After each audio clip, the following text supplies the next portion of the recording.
wabarakatuh. Kembali lagi di Forsa episode 2. Kami dari Genpi Purwokerto bidang lingkungan. Di sini saya Didi Setiono akan membawakan Forsa podcast episode 2 ini bersama narasumber kita. Ada Ibu Novi Dirgantari MSc AKT dari Universitas Muhammadiyah Purwokerto. Beliau adalah dosen aktif tetap dari Universitas Muhammadiyah Purwokerto. Halo Ibu, selamat siang. Selamat siang Mas Didi. Ya, untuk tema podcast hari ini, karena beliau adalah kebetulan dosen akuntansi, kita akan membahas tentang akuntansi hijau dan akuntansi biru.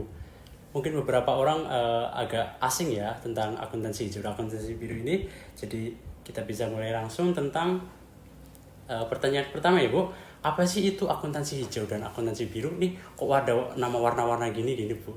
Oke, ya. Kita mulai dari akuntansi hijau dulu ya. Akuntansi hijau ini adalah sebuah konsep bagaimana mengkuantifikasikan segala dampak lingkungan yang muncul ya akibat adanya operasional industri ya. Sehingga nanti pada titik tertentu bisa dikompensasikan sebagai biaya pencegahan dampak lingkungannya. Itu yang pertama ya. Nah, kemudian karena dirasa untuk akuntansi hijau ini dirasa mahal ya, kemudian juga dia ternyata masih lebih memperhitungkan aspek kepentingan stakeholder tertentu. Dalam hal ini lebih cenderung akuntansi hijau selama ini kemudian bergerak lebih cenderung ke lebih dalam rangka untuk mencari legitimasi perusahaan, tidak dengan tujuan untuk kemudian memberikan dampak positif bagi konservasi lingkungan, kemudian juga bagi investasi hijau ya, sehingga kemudian dilakukan perluasan. Perluasannya bentuknya apa? Ini adalah akuntansi biru. Apa kelebihan dari akuntansi biru ini? Akuntansi biru ini dia bisa meminimalisir kepentingan stakeholder tertentu, self interest dari stakeholder tertentu ya. Kenapa? Karena dia mengikuti polanya, mengikuti apa yang terjadi di alam. Dan tujuan dari akuntansi biru ini lebih baik lagi ya, karena dia berusaha untuk mengkuantifikasikan jumlah aset yang terdapat di dalam laut. Dalam hal ini adalah sumber daya akuatik ya, tidak sebatas laut tapi juga perairan non marine ya. Kelautan Ibu. Ya, sehingga kemudian informasi yang dihasilkan dari akuntansi biru ini akan sangat ditunggu-tunggu oleh investor. Ini dia. Nanti akan menjadi dasar pertimbangan bagi investor untuk kemudian dia akan berinvestasi di bidang kelautan. Seperti apa bentuk investasinya sesuai dengan jumlah kuantifikasi aset perhitungan akuntansi biru ini yang beda. Jadi satu level lebih baik daripada akuntansi hijau. Jadi kayak akuntansi biru itu pengembangan dari akuntansi hijau ya, itu ya Bu. Betul, ya. Dari akuntansi hijau itu berfokus ke lingkungan yang kadang malah jadinya stakeholder yang diuntungkan. Diuntungkan. Jadi ada akuntansi biru ini untuk menanggulangi kepentingan stakeholder itu ya Bu ya. Betul. Oke. Ke pertanyaan kedua ya Bu, tentang bagaimana sih tadi kan udah bahas tentang stakeholder dan lainnya, itu berarti kan berkaitan dengan industri ya Bu ya. Iya, betul. Bagaimana sih selama ini industri dan pemerintah mengakomodir isu tersebut itu Bu? Oke. Sebetulnya untuk upaya untuk mengakomodir isu ini, sebenarnya kita bicara akuntansi hijau dan akuntansi biru tidak terlepas dari namanya ekonomi hijau dan ekonomi biru ya. Selama ini sudah ada upaya dari pemerintah untuk kemudian mengakomodir isu tersebut. Salah satunya melalui adanya kewajiban bagi perusahaan ya untuk sedikit melakukan pelaporan pertanggungjawaban CSR ya di dalam Undang-Undang Perseroan Terbatas. Ya. Namun demikian ya, karena tidak ada regulasi lebih lanjut lagi atas tadi Undang-Undang Perseroan Terbatas yang mengatur mengenai CSR, sehingga kemudian prakteknya di lapangan banyak perusahaan kemudian tidak melakukan. Dan cenderung kalaupun melakukan, tadi kembali ke konsep akuntansi hijau, cenderung hanya untuk mencari legitimasi, pembenaran diri atas perilaku perusahaan. Tidak benar-benar menanggulangi tidak bertujuan inilah ya. Nah, sekarang seiring dengan adanya beberapa konvensi internasional ya, salah satunya adalah kemarin konvensi Paris ya, kemudian dilanjutkan lagi dengan kemarin yang di Inggris, Glasgow. Yang kemudian salah satunya adalah dalam rangka untuk menanggulangi adanya dampak dari climate changes dan sebagainya yang sekarang sudah mulai dirasakan. Salah satunya mulai terasa sekali adanya pandemi COVID ini ya, yang merupakan dampak, sebenarnya ini adalah dampak dari tadi ya, dan kemudian kita tidak sempat mengantisipasi karena perhitungan terhadap tadi dampak climate changes tidak dilakukan secara baik. Nah inilah yang kemudian sekarang mulai ada beberapa perubahan aturan ini. Jadi pemerintah sudah mulai mencoba ke arah sana, tapi belum sepenuhnya bisa dilakukan. Kita masih punya banyak tantangan ya. Untuk menanggulanginya itu ya, Bu ya. Betul, ya. Ini berkaitan dengan climate change ini ya Bu. Ngomong-ngomong tentang climate change ini kan sangat luas ya Bu ya. Kalau di bisnis itu gimana sih Bu solusi bisnis dan kebijakan guna mengakomodir ancaman climate change ini lewat pendekatan ekonomi hijau dan biru tentunya ya Bu ya. Oke, ya. Nah, ini kalau kita bicara bagaimana mengantisipasi dampak dari climate change terhadap bisnis ya. Oke. Salah satunya adalah perusahaan perlu untuk melakukan penerapan akuntansi hijau dan birunya dahulu. Ya, oke. Kenapa ini penting ya? Karena nanti dengan kita menerapkan akuntansi hijau dan biru ini, maka perusahaan bisa mengantisipasi biaya kerugian yang muncul, yang nanti pasti akan lebih bisa menambah beban biaya bagi perusahaan di masa depan ya. Sudah diminimalisir di depan. Oke. Nah, kemudian yang kedua adalah menerapkan circular economy. Ini yang penting sekali ya. Nah, ini yang membedakan antara akuntansi hijau dan akuntansi biru penerapannya di perusahaan. Kalau di akuntansi hijau ya, memang kita sudah berusaha mengakomodir masalah sustainability, keberlanjutan perusahaan ya yang terjadi akibat dampak lingkungan, tapi kita tidak bisa kemudian menerjemahkan hasil perhitungan akuntansi hijau ini ke dalam model ekonomi yang kemudian bisa berputar terus ya sampai dengan zero waste ini. Nah ini dia. Nah jadi tadi kembali lagi, perusahaan menerapkan circular, maka gimana? Terapkanlah akuntansi birunya juga ya. Informasi-informasi yang terdapat di dalam akuntansi biru digunakan sebagai dasar keputusan perusahaan untuk melakukan operasional bisnis. Nah, maka caranya gimana?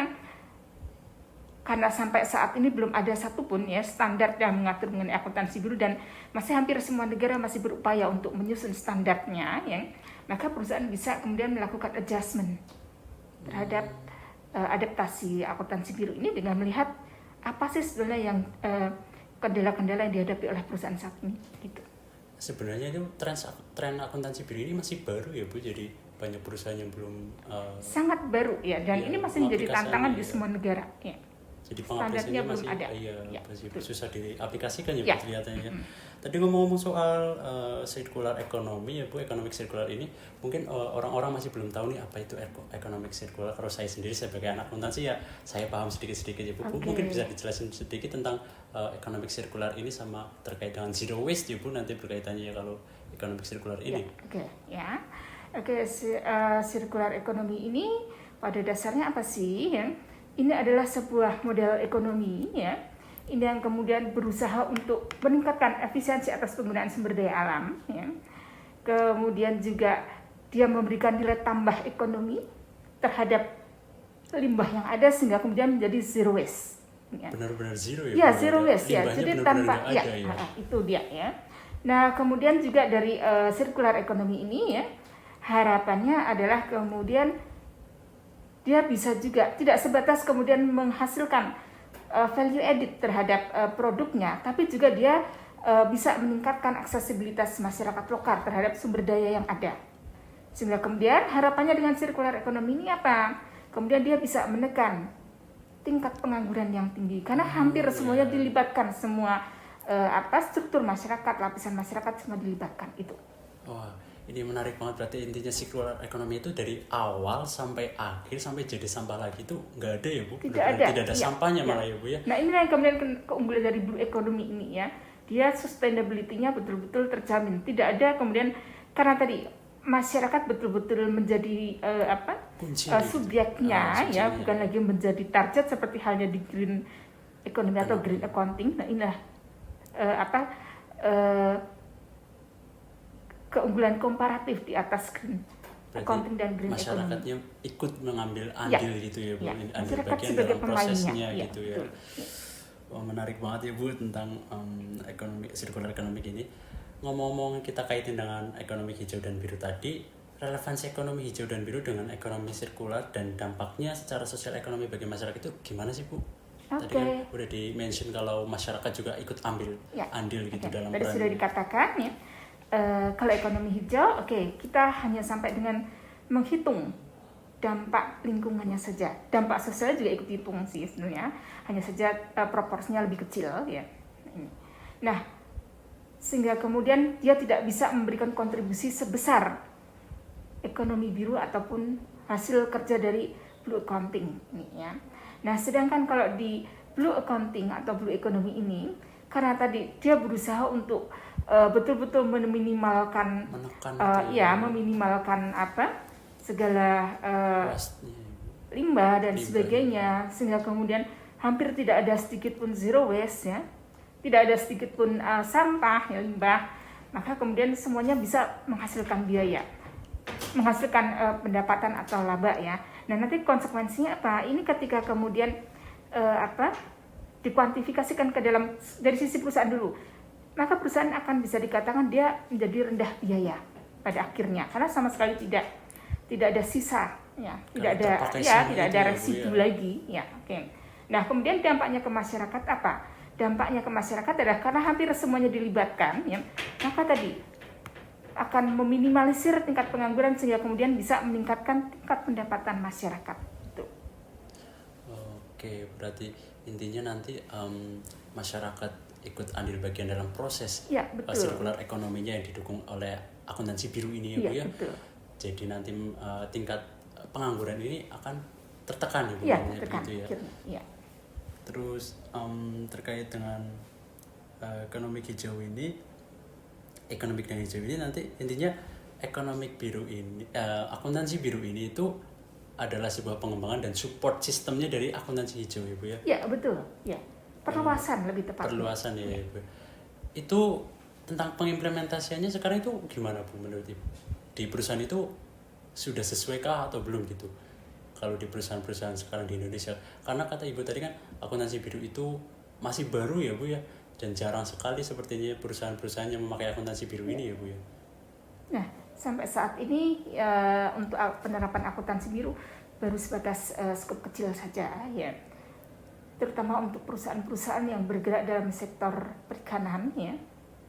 Ini sedikit menerapkan ya, karena dia harus mengkuantifikasi aset ya. Tapi untuk yang lainnya belum ya. Padahal sebenarnya yang kita katakan kalau yang memanfaatkan sumber daya alam laut ya, aquatic, hampir semua pihak kan. Iya. Ya. Jadi memang masih sedikit banget ya Bu. Sedikit sekali ya. Ya kenapa kok bisa sedikit? Karena standarnya belum ada. Iya. Bahkan akuntansi hijau pun. Dan ini tantangan bagi mahasiswa akuntansi ya. Ya, apalagi Gen B ya, untuk kemudian bisa lebih mendorong ya untuk kemudian segera ada standarnya. Nah, paling kita kalau misalnya menerapkan pun masih merujuk pada natural resources accounting di dalam penghitungan asetnya. Belum ke akuntansi belum biru. Sepenuhnya ke akuntansi biru yang dimaksudkan ya. Berarti emang sedikit susah ya Bu kalau pengimplementasiannya nanti ya Bu. Ya, karena tantangan kan ini kan berangkatnya yang kita hadapi ini asetnya adalah aset hidup ini kan, ya, biological asset. Nah, ini kan tidak mudah. Dikelolanya nanti. Iya, apalagi di bawah permukaan air. Iya. Dihitungnya susah ya Bu. Ya. Multidisiplin yang harus terlibat di dalamnya.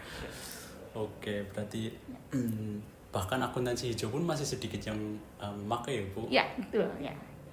Pun kalau memakai kata Ibu tadi cuma buat sebatas legitimasi mereka saja. Jadi nggak benar-benar menerapkan itu ya Bu. Jadi mungkin dari limbahnya masih ada ya Bu, belum dikelola secara baik gitu ya Bu ya. Nah, berkaitan tadi kan udah ngomong tentang industri yang besar ya Bu, kita mungkin lebih kecilkan lagi cakupannya ke UMKM Bu. Ya gimana nih menurut Ibu akuntansi hijau dan akuntansi biru ini ke UMKM itu sendiri kan? UMKM juga menghasilkan limbah ya Bu, apalagi kalau UMKM yang rumah tangga gitu, limbahnya kan pasti juga lumayan banyak ya Bu. Ya, sebenarnya kalau UMKM ini ya, karena dia biasanya tidak punya pengolahan limbah yang baik ya, Sebenarnya mereka adalah pihak yang paling diuntungkan seandainya akuntansi biru, akuntansi hijau ini bisa diterapkan di level UMKM ini ya. Sehingga saya rasa perlu ya untuk kemudian mereka menjadi target pertama untuk diterapkan di akuntansi hijau, akuntansi biru.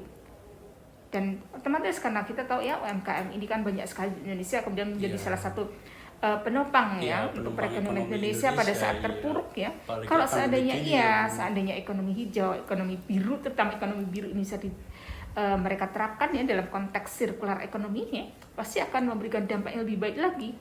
Ya, pasti karena tidak sama sekali tidak ada residu ya. Pendapatan mereka naik, otomatis juga akan mengangkat tingkat perekonomian di Indonesia. Tuh.